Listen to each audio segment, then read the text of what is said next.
We come now to one of the rarer delights to be found in our study of English literature.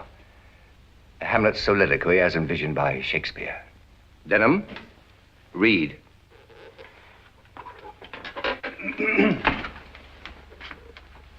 Ham, to be or not to be? Denham, the word ham is not to be read, neither as part of the soliloquy nor as a self-condemnation of your own performance. It is an abbreviation of Hamlet, the character who is speaking. Again. Yes, sir. To be or not to be, that is the question. Whether 'tis nobler in the mind to suffer the stings of slings and arrows of outrageous fortune, or to take arms against a sea of troubles, and by opposing in them to die, Enough. Ladies and gentlemen, I identified Hamlet's soliloquy as one of the rarer delights to be found in our study of English literature. I cannot permit you to leave this classroom with Denham's unthinking desecration echoing in your ears. I shall attempt to convey to you the torment that existed in Hamlet's mind when he said, to be or not to be. That is the question. Whether it is nobler in the mind to suffer the slings and arrows of outrageous fortune, or to take arms against a sea of troubles and by opposing, end them.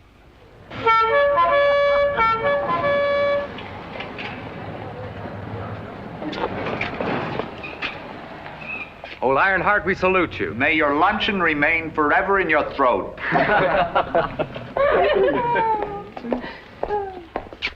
Still boning for that thesis on Greek legend? I think I'll challenge the existence of Homer as an individual. What will be your contention? No one man could write that much trash. Aren't you being a bit rough on the poor fellow? No more than you would be, Dad. Several people have mentioned lately that you're becoming a sort of Professor Sayre Jr. I'm delighted to hear that. Are you, actually? Soon you'll be teaching, and it's a very unusual person who can be happy as a teacher. Well, you can't deny we're peculiar. Your digestive pills. Oh, yes, thanks.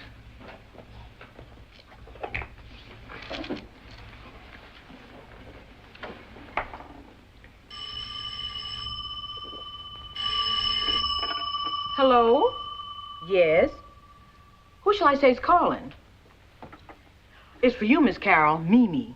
Why's she calling me? Never for her to even nod to me. Hello? Carol? The girls have asked me to invite you to the Tri-U house tonight for something very important. I'm sorry, but I'm working on a thesis. What's it all about? All I can tell you is that there is something very special we have to show you. And you must be here by 8 o'clock. That's all I can tell you, except it'll be a night you'll never forget. Fine. Remember, no later than 8. Bye.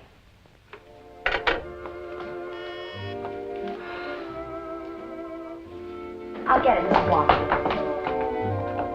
Carol, I'm so glad you could come. Why did you want me? You'll see.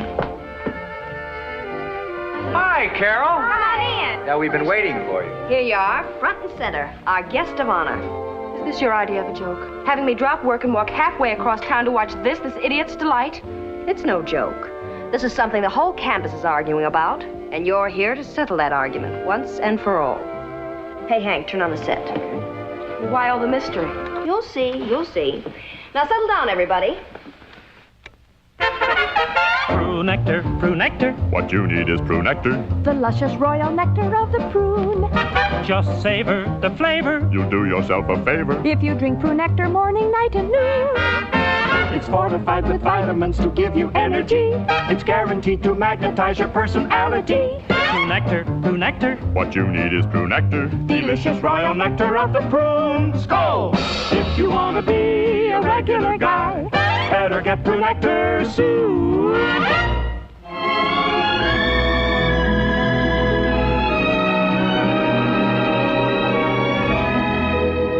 Hello. I'm Gloria Marlowe, the one you're about to see opposite Bruce Blair.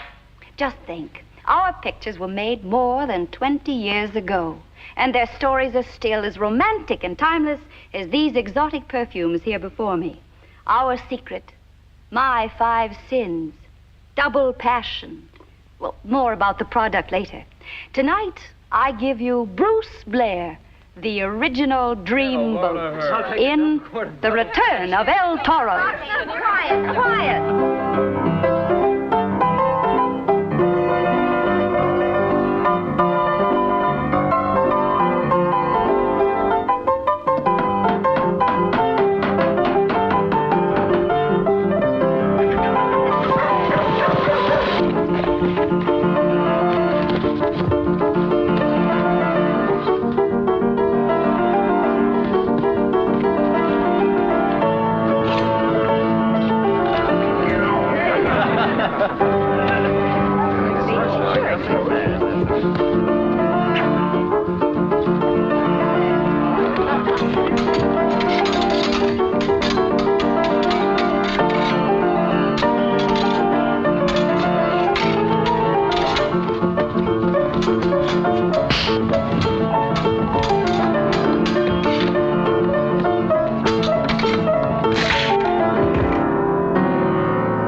Carol, I'm in here.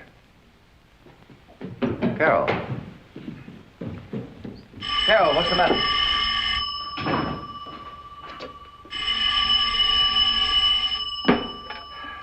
Hello? Who? Dreamboat? Is it a person you want? No, you're mistaken. There's no Dreamboat here. You must have a wrong number.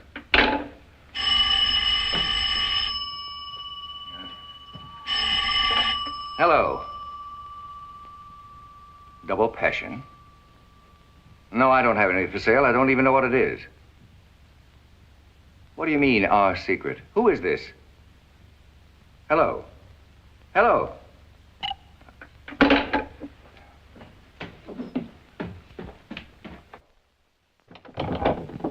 Carol? Carol, open the door. Go away, you Dreamboat. Dreamboat. Open this door. Open it immediately.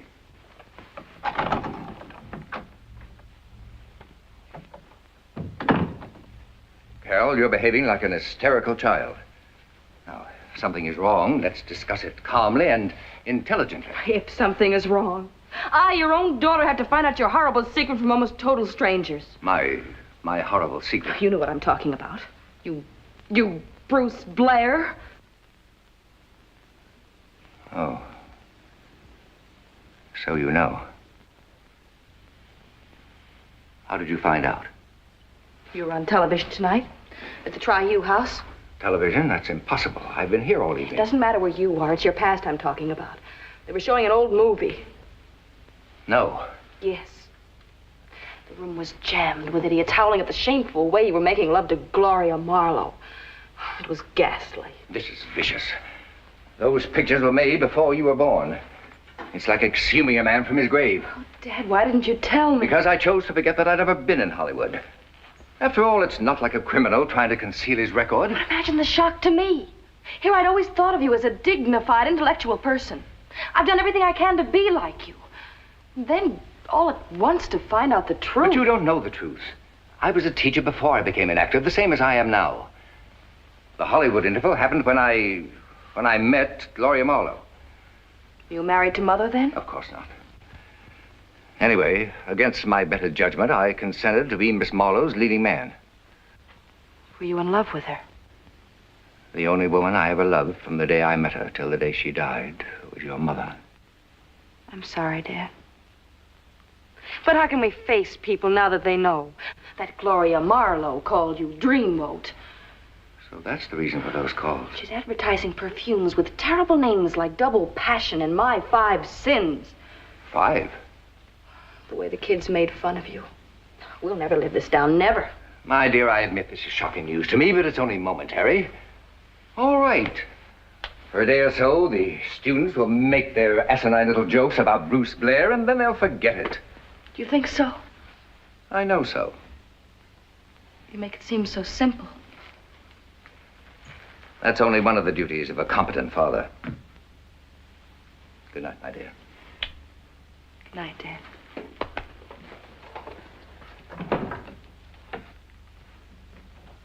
Bruce Blair. The Dreamboat.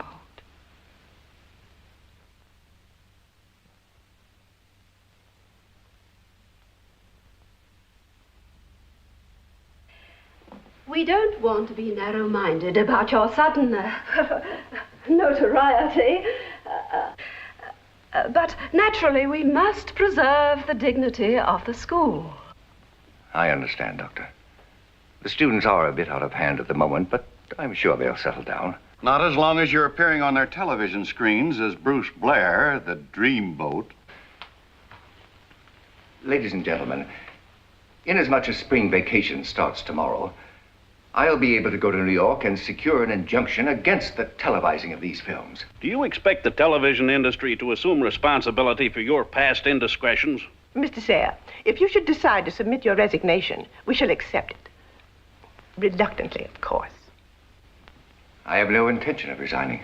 I have been completely happy in my work, devoted to the ideals of education, and, well, I guess some of the ivy on these walls has attached itself to me. Would the board choose to reach a decision now, or would it prefer to receive my considered recommendation at a later date? I think we should leave it up to you, Matilda. In that case, I think we may consider the meeting adjourned. Please wait in my office, Mr. Sayre. Yes, Doctor.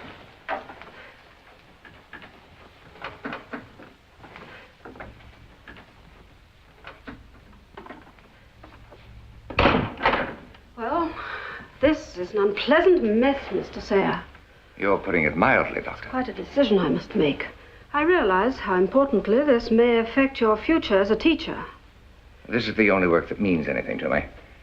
Any consideration you give will be deeply appreciated. I wonder. You know, Thornton, I've liked you ever since you first came here. I've liked you very much. Thank you, Doctor. I've admired you, too. You're a very brilliant person. Has it never occurred to you that I'm also a woman? Yes. Right now, as a matter of fact. I'll tell you a secret, Thornton. Many years ago, I was a devoted fan of Bruce Blair's. I hated Gloria Marlowe every time he took her in his arms. I adored his handsomeness, his devil-may-care attitude, his wickedness. And when you came here, I never actually realized who you were, except I felt a strange attraction to you. The same as I'd felt for Bruce Blair. And now, finally, I know why. Doctor, get hold of yourself. You rang for me, Doctor? Yes, the doctor rang. I had a fainting spell. Would you bring me some water, please? Oh, of course.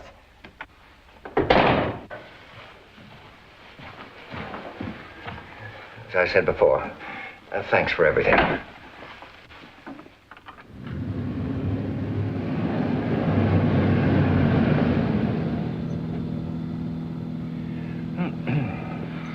Some fighter you are. You've been dozing ever since we started. I want to be in good shape tomorrow morning. Our time is short. Turn off the road at that diner. We'll have coffee. I don't want you to fall asleep at the wheel.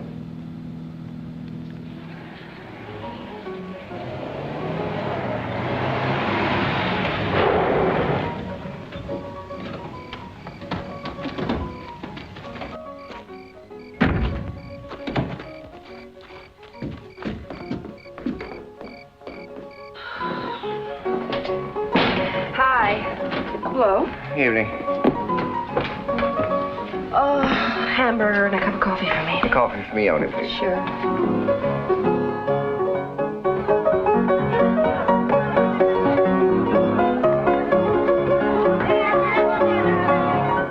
As if we aren't here. The phenomenon of television. It encourages people who dwell under the same roof to ignore each other completely.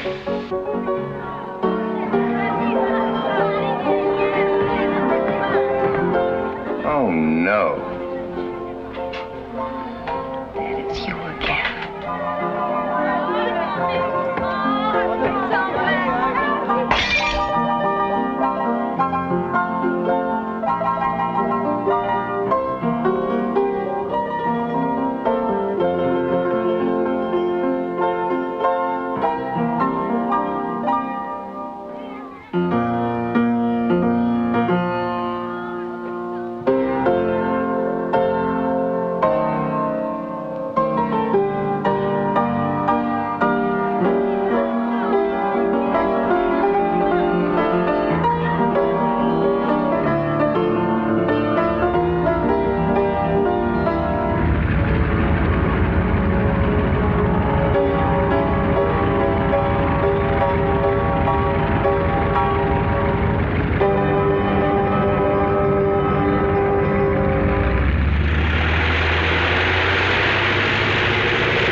You do win, don't you?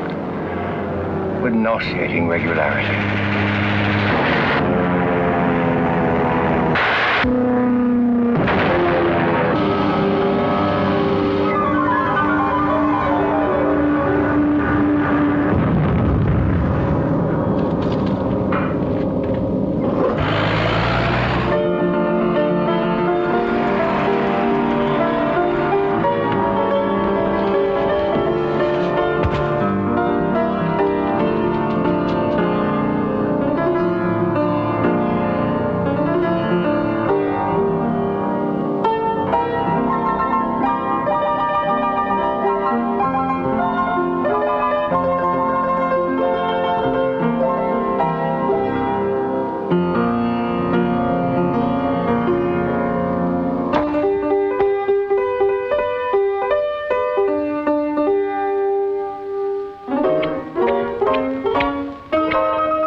Young lady, as a patron of this so-called cafe, I have the right to take my coffee with or without television. Bruce Blair!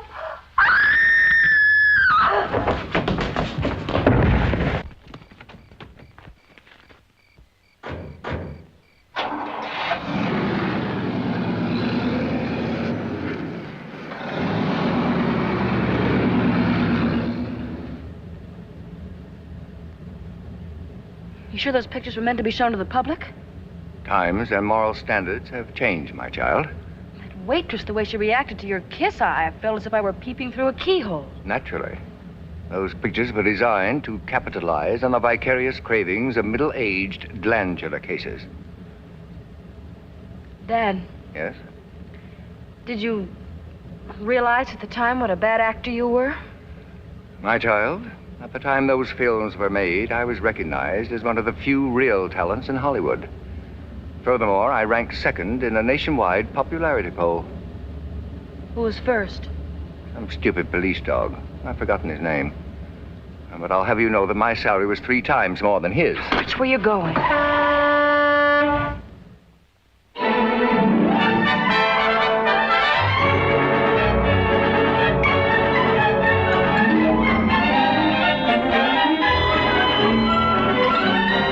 Good morning. I'd like to speak to Mr. Levitt, please. I'm afraid he's not in yet. Who's calling? Thornton Sayre. And the elevator operator told me he arrived at a little after 9. What is the nature of your business? I'm here to see Mr. Levitt about Bruce Blair. You're Bruce Blair. Kindly announce me to Mr. Levitt, please. Yes, sir. Mr. Bruce Blair to see Mr. Levitt. Mr. Levitt? Yes? There's a man outside, says he's Bruce Blair. Could that possibly be?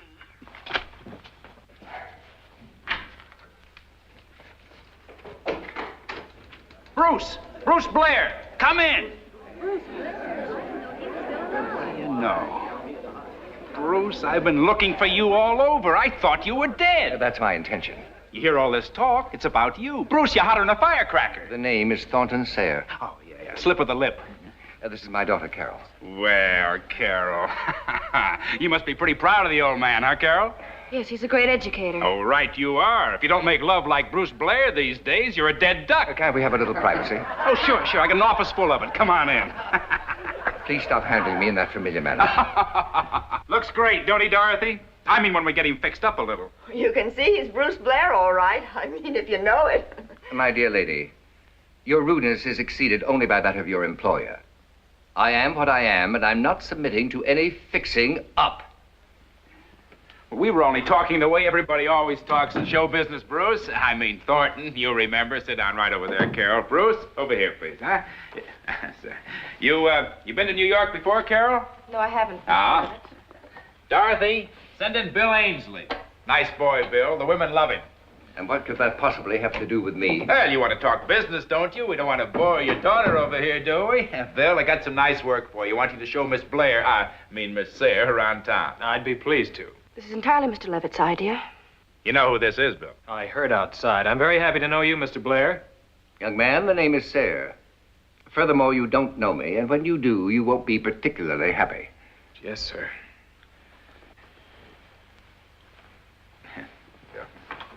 Shall we go, Miss Sayre? Perhaps you'll leave me here, Dad. No, thanks, dear. I can handle this. We're staying at the Savoy Arms, young man. I should expect my daughter to be returned at a reasonable hour. Yes, sir. See you later, dear. Now, Thornton, my boy, it's like you stepped right out of a grave. Wait till I tell you what's happened. Well, like the 20,000 fan letters I got stacked up in my filing room. Why haven't you burned them? It's a wonder that some of them haven't burnt themselves up. You know, this is the craziest thing that's ever happened in all the years I've been in show business. The correct word is catastrophic. Thanks. Who saw fit to resurrect those old films? I did. I bought the negatives for peanuts. Oh, strictly out of sentiment for you and Gloria, of course. Then I dubbed in the music and the sound effects. Then this perfume company came along looking for a way to sell their junk on television, and wham! Look at these things I have on the desk. Do you realize you can have your pick as a guest on any of the live television shows for top money? The endorsements that you can collect on. Vitamins, bourbon, canned oysters, underwear. And this'll really kill you. After all these years, 3 nibbles from Hollywood. Mr. Levitt, apparently you have no idea why I came here. Dreamboat! Dorothy told me about it. I couldn't believe my ears, but you look wonderful. Now, Blair, if we can just get another one. Yeah, this time with your arms around her. Gentlemen, I was under the impression that I'm in a private office. Well, what's the matter, darling? This is wonderful publicity. I'm in conference with Mr. Levitt, and I insist upon privacy. Well, I'll see you later, boys. We'll straighten this thing out. Where did they come from? Good newspaper men are always where there's a good story. What do you think about Pal here, crawling out of his hole? Well, I think it's wonderful. Did you ever think this would happen to us again? Washed up for so many years, and then all at once, poof, we're right back on top again. I was telling him of all the offers waiting for him. Well, it's nothing compared to what we can do together. Of course, I've done very well on my own. But people do think of us as a team, and all of show business is open to us again. Oh, darling, thanks for coming back. Mr. Levitt, may I tell you once and for all why I am here? I have come to stop the showing of those incredible pictures which you so ghoulishly plucked from their grave. You've come to stop them? You mean after all they've done for Gloria and now what they can do for you, you want to stop them? The sooner the better. Where have you been all of these years? In a cage? You wouldn't understand. But I have been engaged in a profession where I actually am permitted to use my mind. I am a teacher of Latin and English literature at Underhill College. You mean you quit the big dough in Hollywood to go back to that? No wonder we couldn't find him. Who'd ever think you'd be so stupid? I told you you wouldn't understand. But at least you can appreciate that the showing of those old pictures makes it impossible for me to maintain a dignified and respected position as an educator. Oh, wait just a minute. This is my television show you're talking about. What makes you think you can stop it? A fair knowledge of my rights as a citizen and an individual. Reviving these films is a rank invasion of my privacy. You got to think of Gloria. After all, she gave you your first break in Hollywood. How well I remember. There I was, lecturing at the University of Southern California, minding my own business, and she saw me on the campus. Before I realized what was happening, I was in full makeup, wearing a pair of silk tights and brandishing a rubber sword at a former real estate agent from Cleveland. I have thought of you often, and bitterly. Why, you ungrateful worm. Mr. Levitt, either you withdraw those pictures from television or I'll secure an injunction. Just a minute. It's not as easy as all that. There's contracts I signed. You got to give me time to think. Sam, I warn you, if you take those pictures off of television, I'll sue you for breach of contract and collect. You see what I mean? From all sides, I'm getting it. That's your problem. I've told you what I expect from you, and you better get busy immediately. Good day.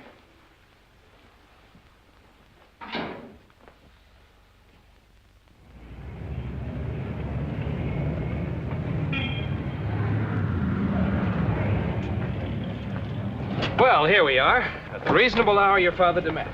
It was a very educational afternoon. Tell me, do you entertain out-of-town visitors often? Almost every day. Doesn't it get monotonous? I mean, seeing things like the zoo and the Statue of Liberty and the Metropolitan Museum and Grant's tomb so often. You forgot the top of the Empire State Building. No, I've never seen any of them before in my life. Oh, where do you usually take visitors? 21, Colony, Matinee of Call Me Madam, whatever I think they'd like. So you decided I'd enjoy the places we visited today. Didn't you? What influences your decision as to how you shall entertain visitors? Oh, I don't know. First impressions, I guess. Personality, mainly. So after one look at me, you decided I was the museum type. I wouldn't put it that way. The places that we saw, the places people say you should see. I've never seen them. And the reason I've never seen them is that I've never been asked to entertain anyone who might enjoy seeing them. No matter what you say, it still comes out the same. I'm definitely the museum type. Well, all right, so you're the museum type. Mr. Ainsley, may I thank you for the most boring afternoon I've ever spent in my entire life. Good night.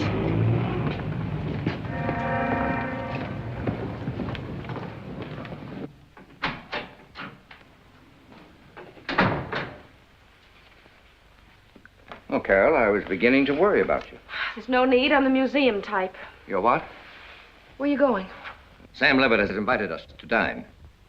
He's under the delusion that he and I can come to an agreement about those pictures. From the little I know of him, all he wants is a chance to talk you out of getting that injunction.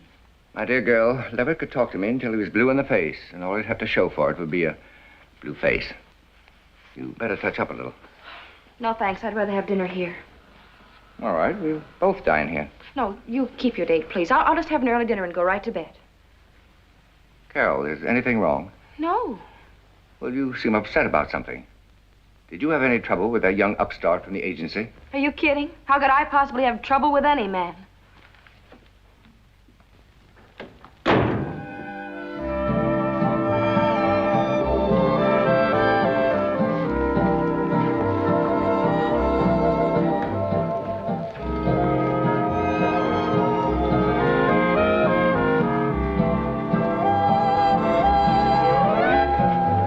Keep the change.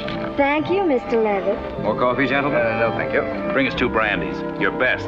Yes, sir. Not too bad a dinner, eh, pal? Best I've had in years. Cigar? No, thank you. Little brandy with the coffee will mellow everything, huh? You're wasting your time, Levitt. It's not my nature to be mellow with or without brandy. You may ask me now, or you may ask me later. The answer is still the same. Believe me, pal, I didn't even think of it. This is for old time's sake. You know, in the days when you and Gloria... Ladies and gentlemen, this is the moment you've all been waiting for. Here she is, queen of the silent cinema, queen of television, and now queen of the nightclubs. I give you Miss Gloria Marlowe. What a shabby trick. Why didn't you tell me she was here? I brought you here because it's the best food in town. You don't have to listen to her. Come on, sit down. Finish your coffee.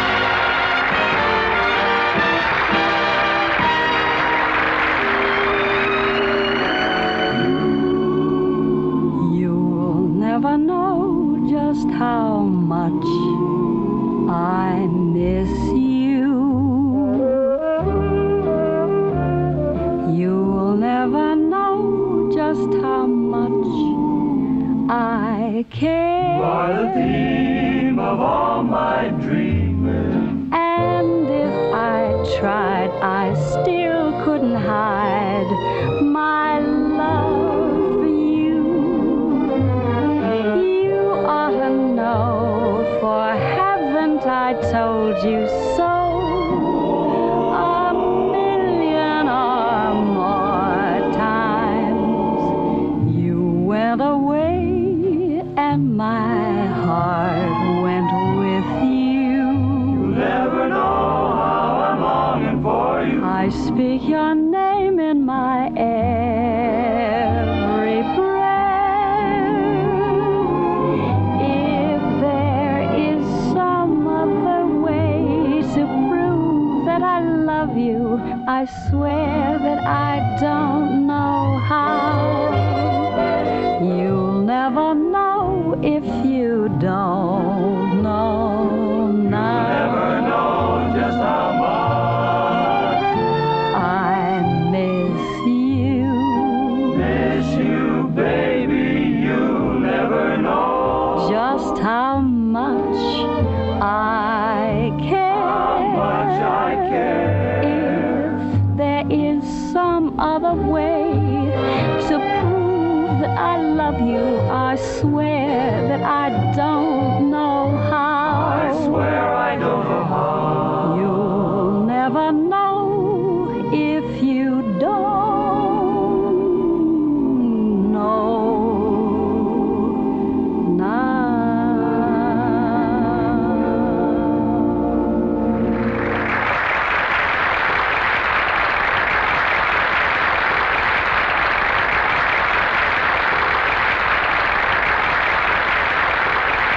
Thank you. Thank you very much, ladies and gentlemen. This is a great thrill for me, after so many years away from the spotlight. But even a greater thrill is the fact that someone is here tonight who is very dear to me. This man, the same as I, was brought back to his public through the miracle of television. There's a reason for his great popularity after so many years, and that is because he's one of the finest actors the screen has ever known. His artistry will endure as long as motion pictures are shown. Ladies and gentlemen, may I present your all-time favorite, Bruce Blair. She shouldn't have done that.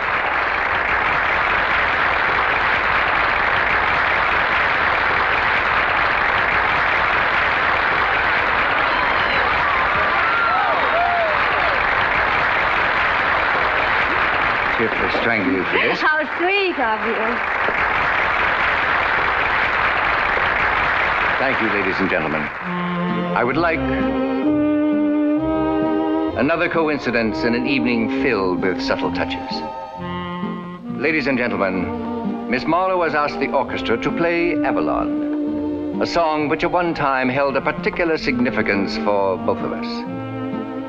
Avalon is a resort of sorts off the coast of Southern California, and I would be most happy to learn that an earthquake had sent it to the bottom of the sea. As a man long since returned to private life, I am not happy about being called upon to appear before you, but your reception has been most kind and, I believe, sincere. For that, I am deeply grateful. Thank you.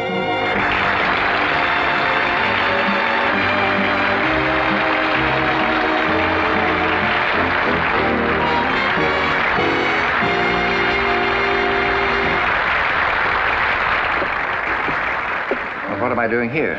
What a shabby trick you played on me. I should have stayed at my table and let you stew in your own double passion. Come inside, please. I had no idea you'd be here tonight. Nothing was planned. I merely said and did what was in my heart. Won't you sit down? I would like to apologize for my rudeness this afternoon. Perhaps if you knew all the circumstances, you'd understand why I blew up when I found out why you were in New York. I need this work, darling. I need it desperately. I am not interfering with this engagement. I'm merely fighting what you're doing with our pictures on television. How long do you think there'll be other engagements if these pictures are stopped? Come in. Mr. Levitt left a message. He's sorry, but he had to go to his office to take a call from London. Thank you. Oh, dear, Sam was going to take me home. Would you? I'll drop you off. Well, that's all I meant. After all, there's no reason why we can't be friends. You wait outside and I'll be dressed in just 1 minute.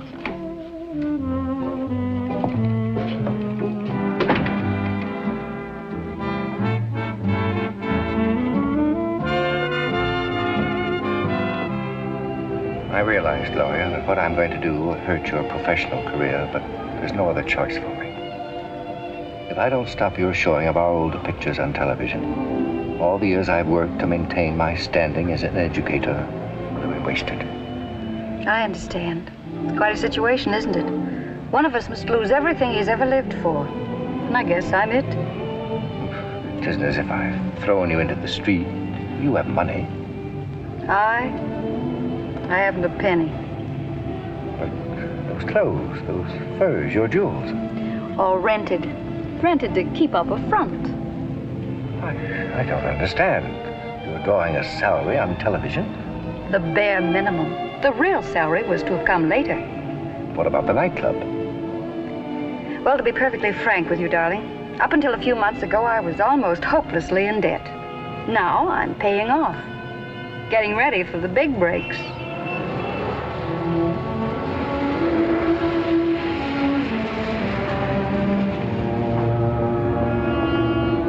Why has he stopped here? Because this is where I live.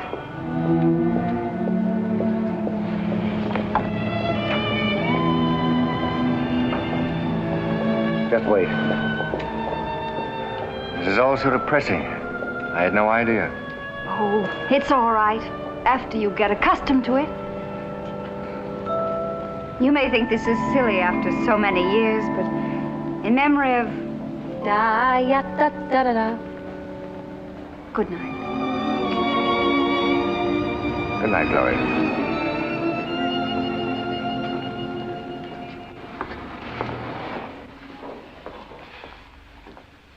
Well, lady, you sure you got the right address? Oh, dear, there must be some mistake. Would you be kind enough to call a cab?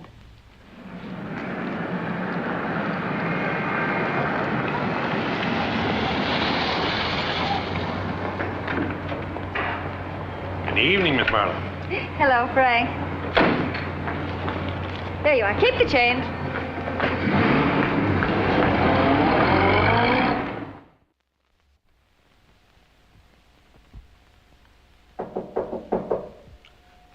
Come in. Good morning, dear. I would have ordered breakfast for you, but I didn't know what time you'd awaken. You were out rather late. Yes. Well, what happened? Happened? As I recall, you were going to tell Mr. Levitt he was wasting his time. I did. Good, now we can get down to business. Business? Dad, what's wrong? Don't tell me you've forgotten why we're here. No, no. Of course not. Well, what is it? What's bothering you? Dad, tell me.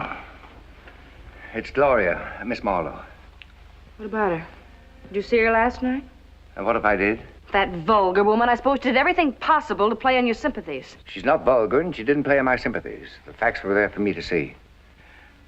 Carol, come here. If I stop the showing of those pictures, her career is ruined. If you stop them. You know she's deeply in debt, hasn't got a penny to her name, and you should see where she lives. Well, what about us? Are you going to give up your job, your career as a teacher, so she can go on ridiculing you in public as Dreamboat? I don't know what to do. Well, I do. I've made an appointment for you with Mr. Harrington. D.W. Harrington, the lawyer you wanted to see, remember? Of course I remember, and if you don't mind, I'll make my own appointments. He'll see you at 1 o'clock. He'll see me when I'm ready to see him. And if you can't treat your father with respect, at least you can permit him to settle his own problems without interference. But all at once you're acting like a child. That woman's making a fool of you. I'll hold you to account for those remarks later, young lady. Hello. Miss Sayre, this is Bill Ainsley. Oh, it's you. I've been thinking a lot about yesterday. I'm calling to apologize. Apologize for what? I'd say everything was extremely proper. Well, I'd like another chance to do right by you this evening. This is your Mr. Levitt's idea, no doubt. No, it's entirely mine. Would you ask your dad if it'd be all right? Ask my father. You think I'm an infant?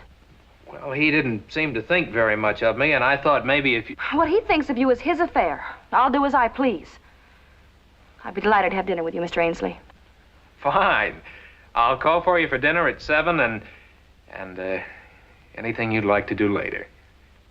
Well, thanks. Thanks a lot. Goodbye. Goodbye. Ask my father.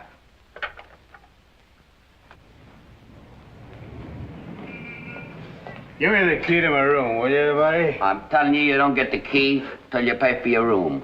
Booze, sure. You got enough dough for booze, but when it comes to a place to flop... Announce me to Miss Marlowe, please. Now, scram. Who? Miss Gloria Marlowe. Aren't you familiar with your own guest list? We ain't got it, Claude. Wait, are you talking about Gloria Marlowe, the dame on television? Crudely put, but true. Now, what would she be doing here? Hey, that was her last night. What do you mean? The dish in the fur coat.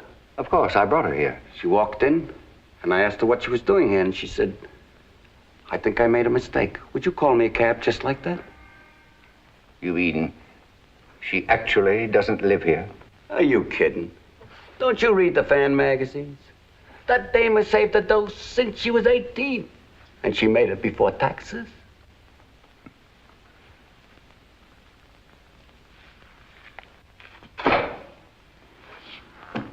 Hi.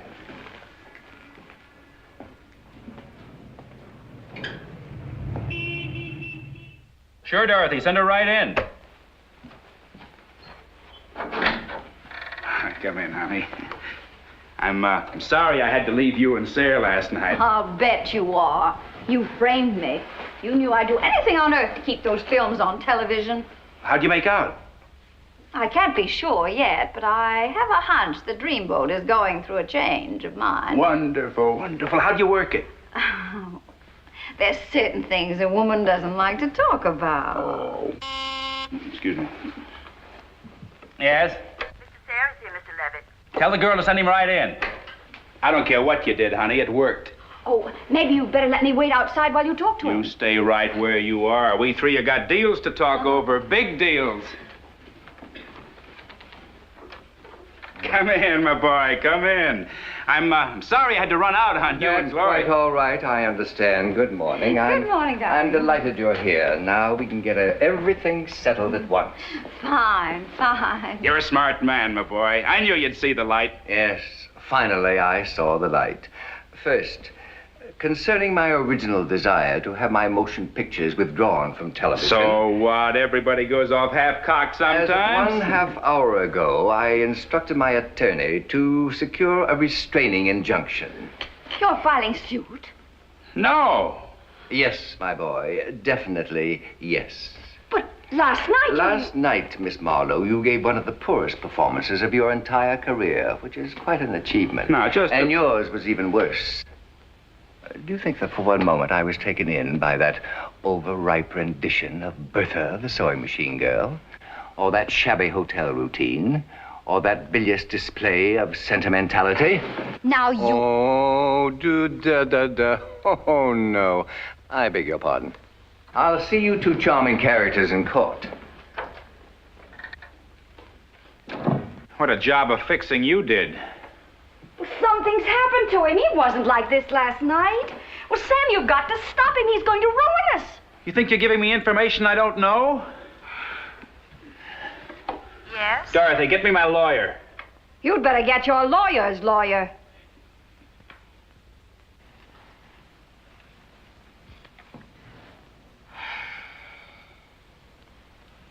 Carol, Yes? come here. What is the meaning of all this?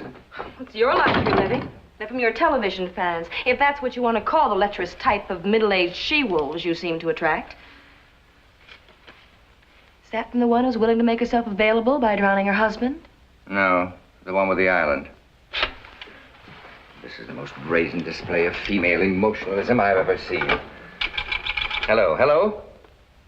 Give me the desk clerk. He didn't have his picture in the paper with Gloria Marlowe's arm around him. You can't blame him. I'm not blaming him. Hello, desk clerk. This is Thornton Sayre. I want no further deliveries of any flowers whatsoever to my room. And furthermore, I want all the flowers already delivered to be called for immediately and sent to the nearest funeral parlor. Thank you. Sit. Did you make up your mind about Gloria Marlowe? Naturally. Did you see her again? I saw her and Mr. Levitt and Mr. Harrington, the attorney. And I informed Miss Marlowe and Mr. Levitt that as of now, I'm suing for an injunction to restrain the showing of my films permanently. Oh, Dad, I'm so happy for you. For a moment this morning, I was afraid she was going to make a fool of you. That transparent faker. You underestimate your father, my child. Now, I'll freshen up and we'll have dinner together. How about the hotel dining room? I'm sorry, Dad, but I didn't know when you'd be back. Besides, you were pretty rude when you left this morning. Meaning what? I have a dinner engagement. But with whom? The only person you've met is that impossible Bill Ainsley. I'm having dinner with that impossible Bill Ainsley. Are you out of your mind? He's not the type of man for you. I didn't say he was, Dad, but what type is for me? Well, that... Oh. That's one part of my education you've neglected completely. As a result, some people might come to the conclusion that I'm the museum type. Well, perhaps I am, but I'm going to find out for myself the way you do, Dad. What's all this gibberish about being the museum type? I'll let you know when I find out.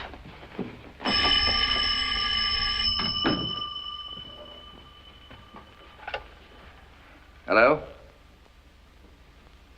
No, this is not Dreamboat. He is not here, nor do I expect him.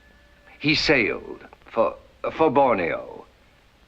Why does anyone go to Borneo? To hunt heads.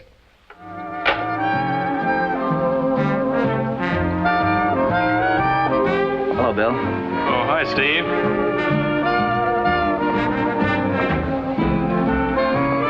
Hi, Bill. Hello, Warren.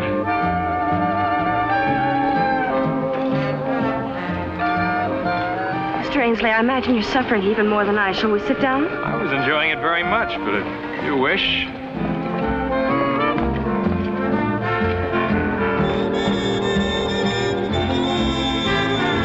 Thank you. Good night. Good night, Carolyn. Good night. Well, it's still early. Is there any other place you'd like to go? Yes. To your apartment. My apartment?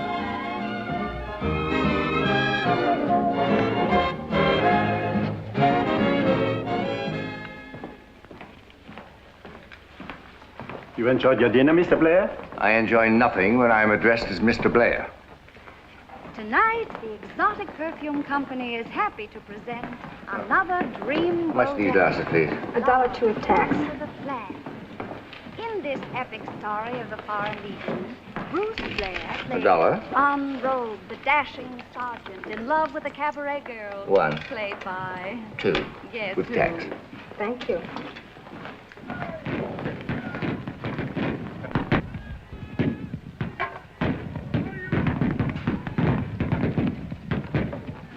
What would be, sir?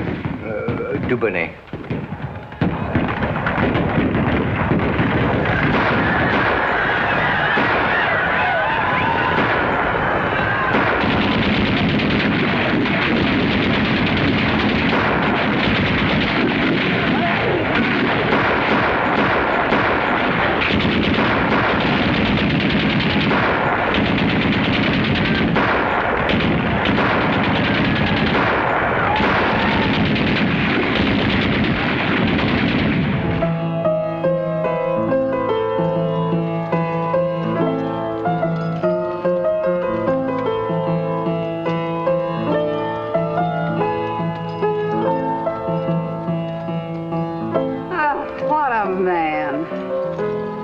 mean what I am. Watch your tongue, sir.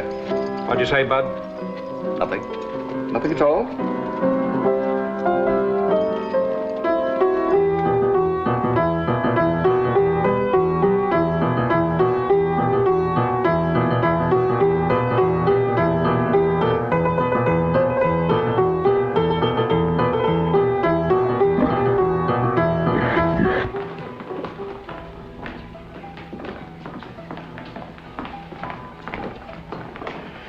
Is your room satisfactory, Dr. Coffey? Yes, thank you.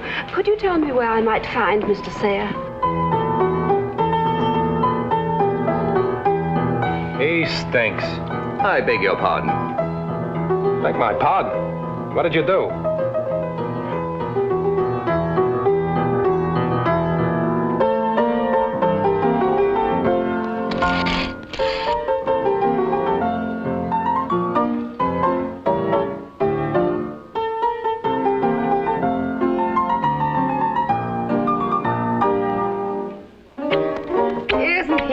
Wonderful. What do you want from me? Every time I come home from work, I should slobber over you like that drip?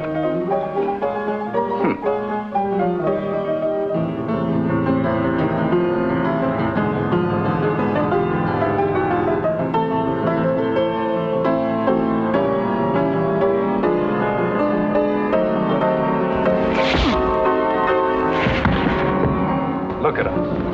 I could lick that drink of water with both hands tied to my feet. You think so? Well, let me tell you that when I finished with that brute, he wound up in the hospital. Hey, it's Dreamboat in the flesh. You're the guy that's been messing up my life. Why, I ought to punch your teeth down your throat. Herman, you promised. I promised nothing. Hey, you! Herman, stop it!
Stand where you are.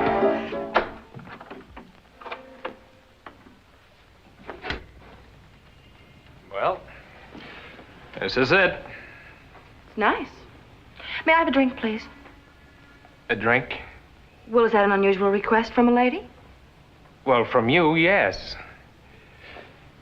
What's happened to you? Why did you want to come here? Well, you've brought women here before, haven't you?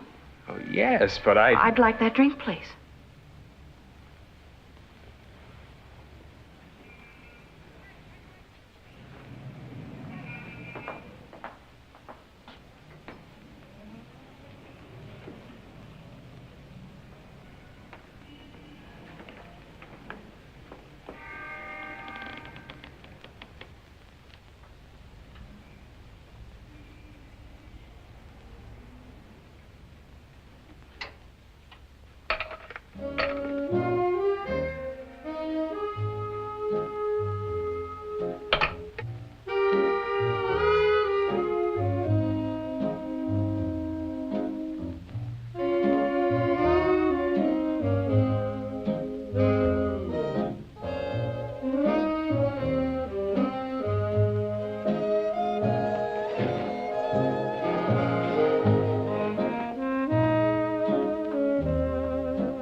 Warm in here.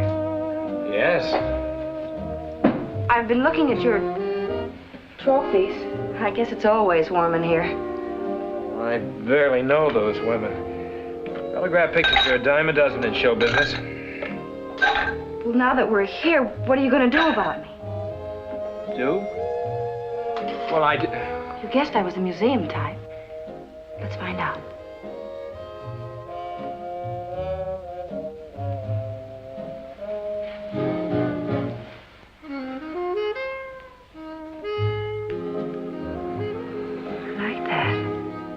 I liked it very much. So did I. You know, that's the first time I've ever been kissed. What's the matter? Nothing. Better take you back to the hotel. I have to find out something. Am I the museum type? This isn't a research laboratory, kid. I'm taking you back to your father. Now you're calling me a child. Don't you think that's overdoing it a bit? Look, you're a very nice young lady, and I'm trying to be a gentleman. Now slip into your coat. Don't look at me.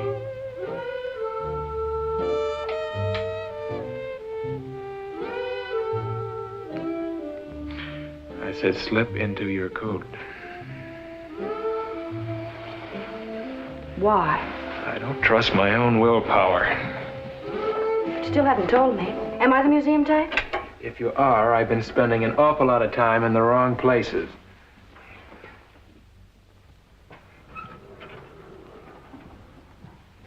If that detective had dared to arrest me, I'd have taken the case to the highest court. He had no choice. Even the man's wife said it was her husband's fault. The woman seemed quite infatuated with you. Not with me, with that idiotic character, Bruce Blair. What brings you to New York? Bruce Blair, come in. I must talk to you. Why, this room was right next to mine. Yes, a coincidence. Step inside, please.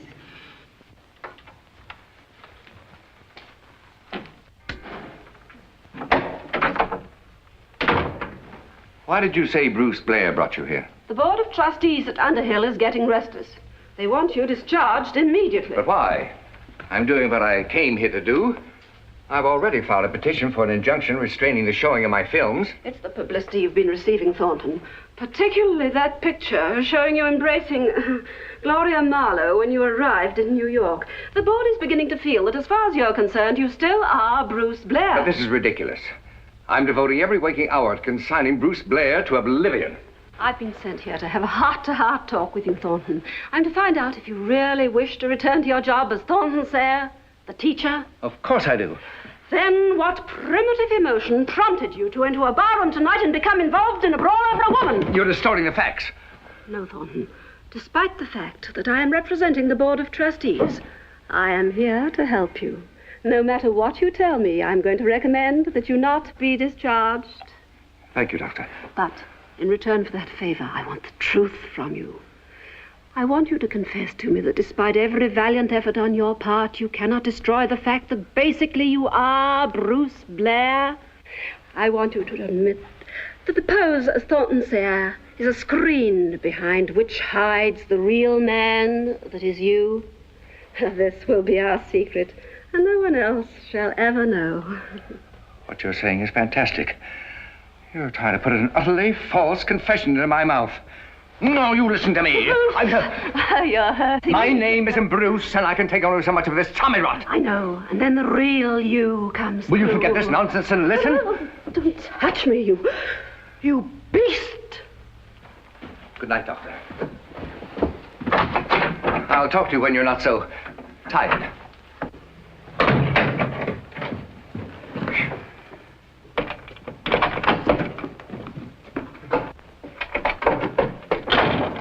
Now what?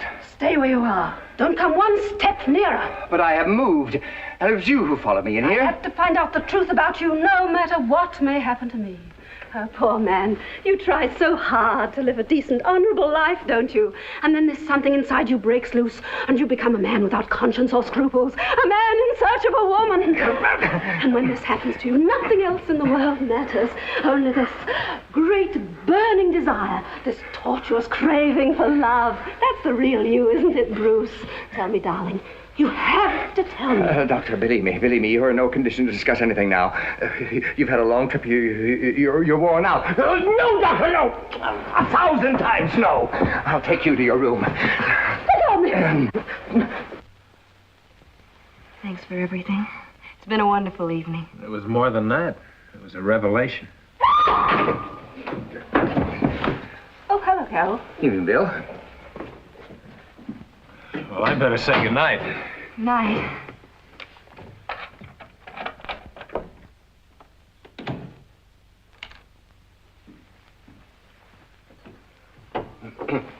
Carol, I don't know what came over Dr. Coffey. She fought me like a madwoman. Maybe you rushed things. Rush things? Are you insinuating that I was making advances to that neurotic spinster? Never mind, Dad. I understand. What? Now. I guess there's nothing we can do about it, Dad. It's in our blood. Good night, Dreamboat.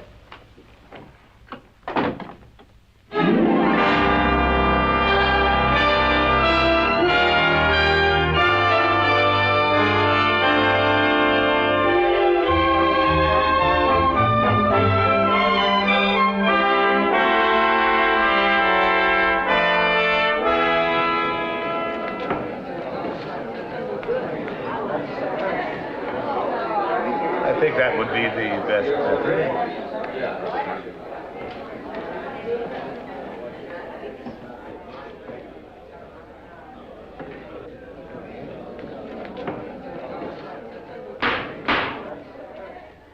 You may proceed, Mr. Harrington.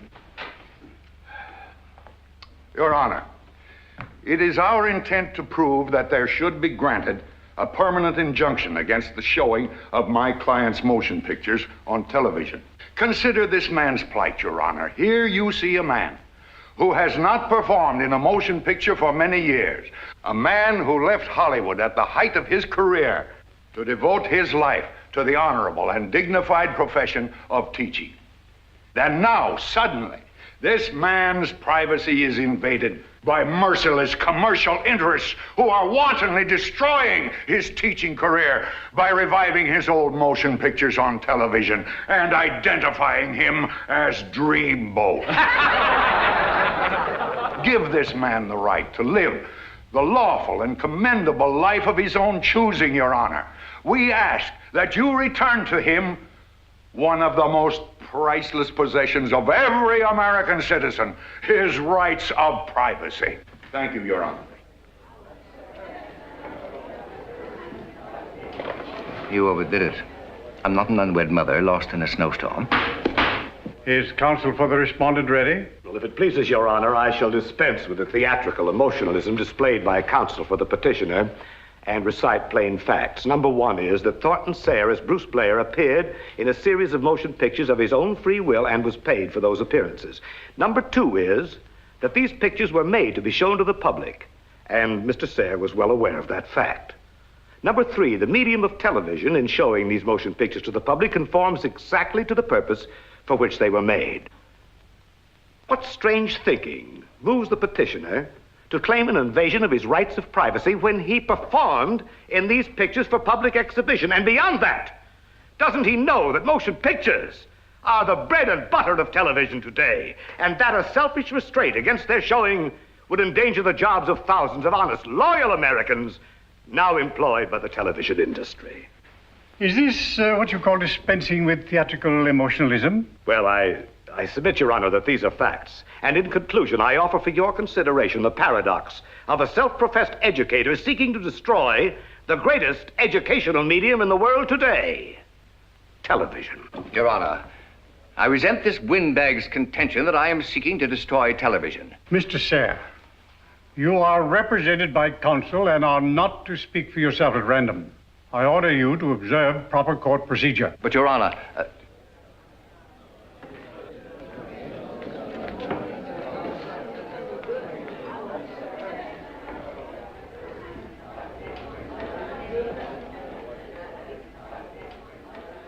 Does counsel for the petitioner understand that he's been asked to call his first witness? Your Honor, my client has asked that this television set, which we offer as petitioner's Exhibit A, be his first witness. How can a television set be a witness? May I be permitted to speak, Your Honor? Why have you engaged counsel if you don't use him? Go ahead. Your Honor, I contend that anyone or anything that can speak with authority in my behalf is my witness. Objection, Your Honor, objection! This is not a witness, it's merely an exhibit. I submit that the petitioner is out of order.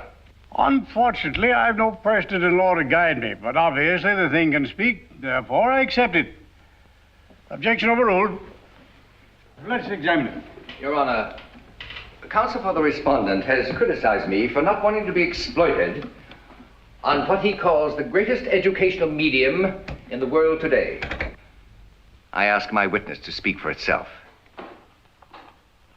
Now, folks, I'm not hinting to you that Crazy Sam is the squarest shooting used car dealer in the world today. I'm telling you, when you come to Crazy Sam, you're coming to a friend, a man who will give you twice what your old beat-up jalopy is worth and sell you unbelievable bargains like these for half of what they're worth. All you gotta do is to open your heart to Crazy Sam, tell him what you got in the bank, and he'll find a car for you that'll give you double value right down to your very last dollar. Brother, you'll get the surprise of your life. And that is what the respondents hope may someday replace the public school system. That's all, Your Honor.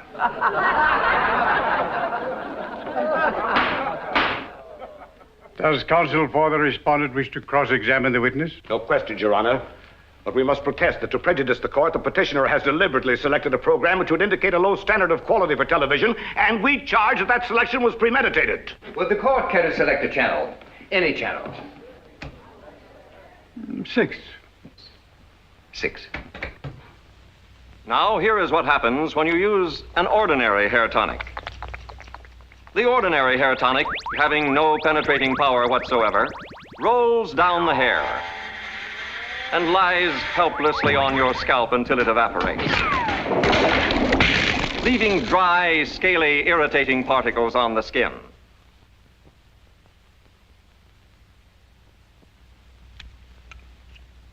Now, watch Penetroleum in action. Penetroleum, the hair tonic with the 3 magic ingredients. First, Penetroleum's magic electro-fibro ingredient, which instantly brings each dull and drooping hair to life. Next, Penetroleum's magic penetrating agent, Cosmotron, bores its way to the food sac at the base of each hair. And finally, Penetroleum's magic Vitalife ingredient, which nourishes the hair back to brilliant, lustrous strength. That's Penetroleum in action. Woo! Penetroleum will make you also kissable. Women everywhere will find you irresistible, ravishing, embraceable, dangerous and such, with a head they love to touch. Woo! P-E-N-E-T.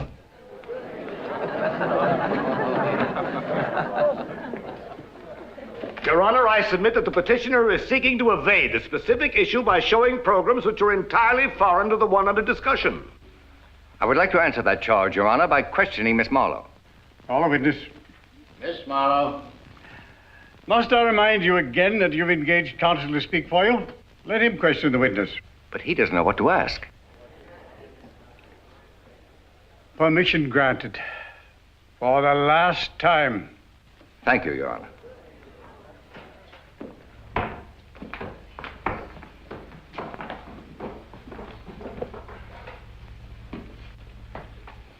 Miss Marlowe, you said that no attempt was made to have me appear ridiculous in your presentation of our old pictures. That is correct. Yet, despite the actual plot content of these pictures, don't you indicate in your commercials that if you hadn't doused yourself with exotic perfume company's double passion, I would never have fallen in love with you? In the pictures, I mean. That is a small liberty we take in television commercials. It doesn't harm you. It doesn't harm me to state that the moment a woman steeps herself in some foul odor, I am at her mercy. Your Honor, I ask you. Don't ask me anything until I know what you're talking about. I ask that counsel for the respondent make available to this court immediately a kinescope sample of the television program under discussion. For projection in the courtroom, Your Honor? Yes. Your Honor, may I select the program? Yes, Your Honor.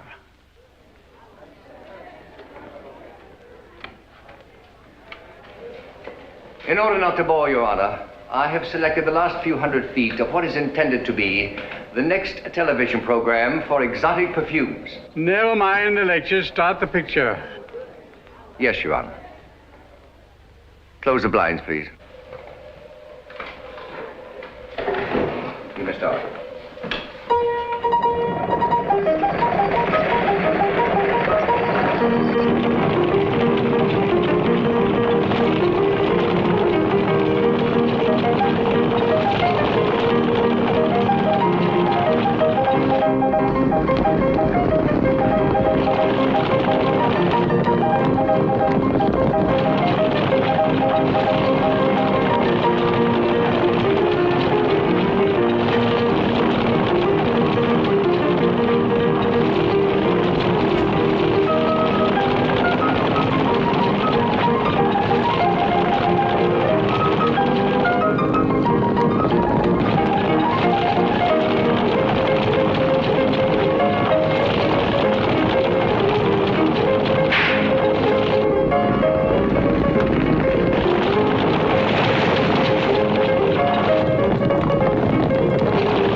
What happened?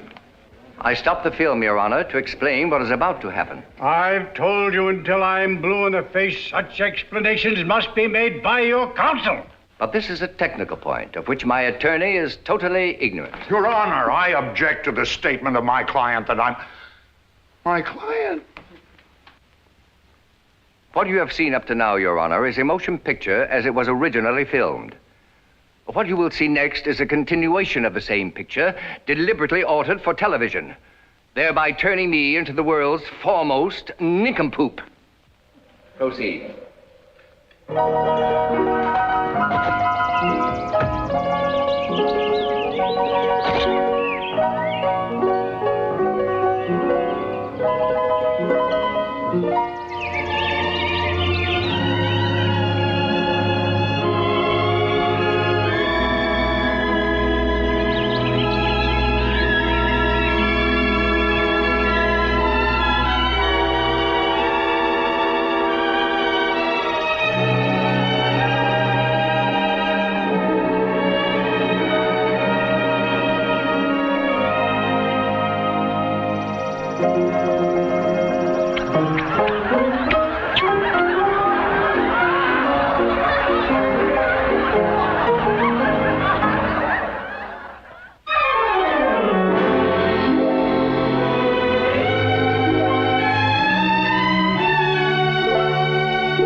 Carol, is that you? Yes, Dad.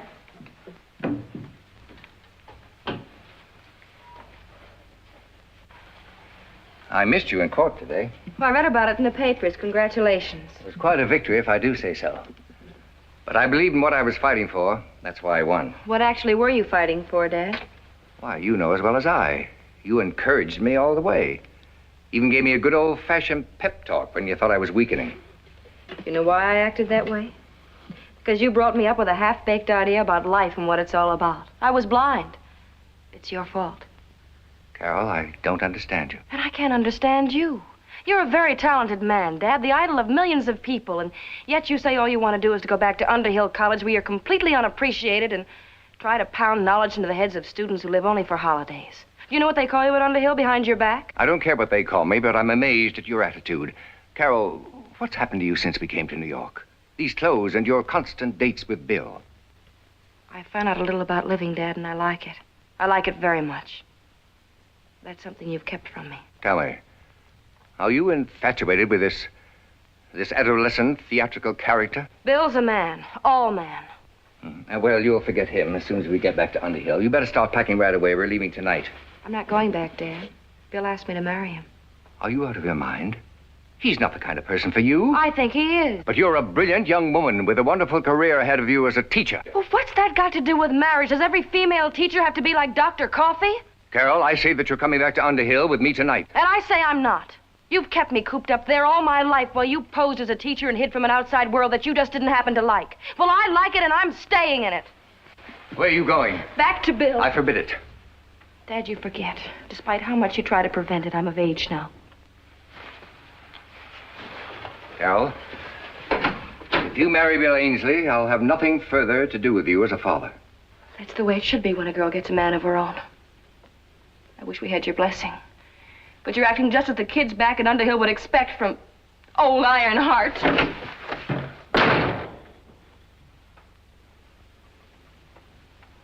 Old Ironheart?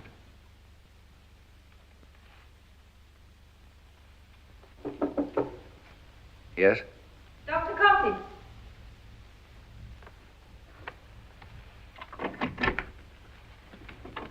Don't worry, I'll not make a fool of myself again. Sit down, Doctor. You're leaving? Yes, I'm going back to Underhill tonight. Without consulting me? But I've done what I promised the board to do. My picture's off television for good. But I have not made my decision yet. And the board has entrusted this matter to me. Aren't you satisfied with what I've done? This situation has become very embarrassing to me, Thornton. You're well aware that I love you very much. I appreciate your feelings, Doctor. No, you don't. You have no idea what it means to a woman to be hopelessly in love. A woman scorned. I couldn't bear to have you return to Underhill, associating with me and yet despising me. But I don't despise you. I'm really very fond of you. Would you be willing to prove that now? Now. Now.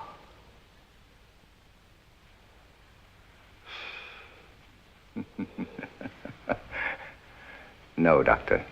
No. You mouse! You're fired.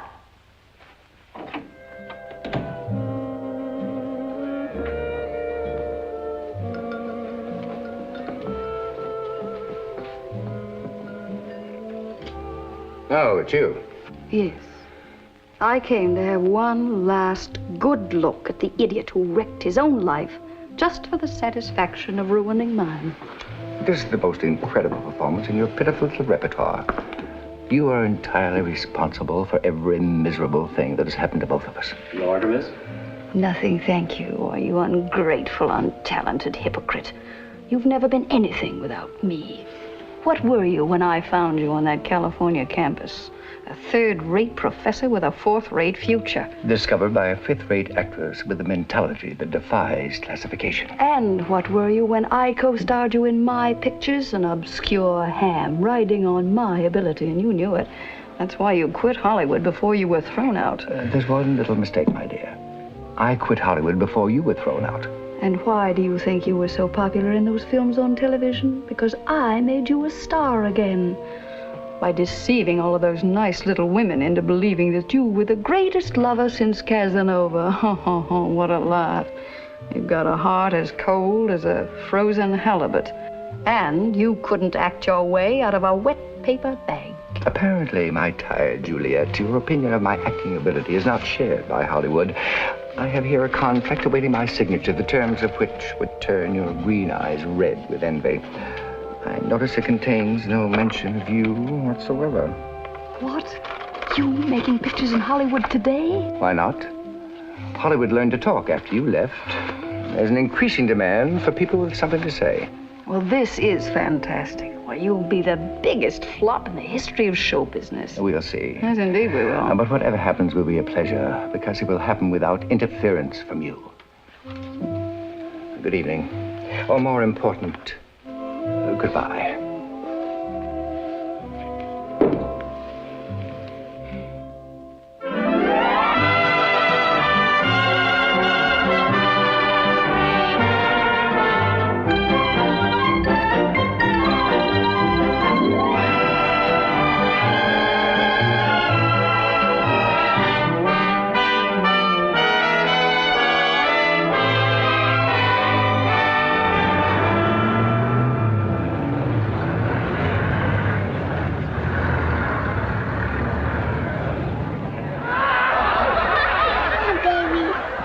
Don't do that again. You will remain seated. Now eat your breakfast and chew each mouthful 28 times. Not 20, mind you, or 26, but 28 times.